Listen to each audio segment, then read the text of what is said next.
अस्सलामुअलैकुम दोस्तों, आपने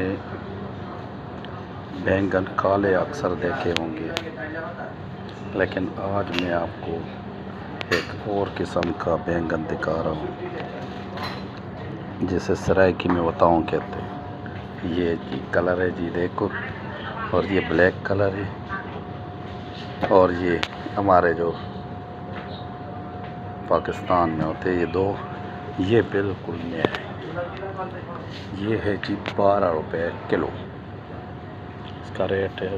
ये लिखा है बैंगन का, देखो जी 13 रुपये जो हमारे पाकिस्तान वाले हैं। ये 13, ये है जी 8 रियाल का, 8 रियाल।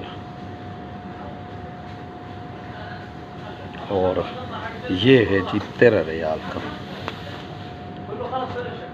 ये है 13 रियाल का, ये है 8 रियाल का। और ये भी बैंगन है जी, देखिए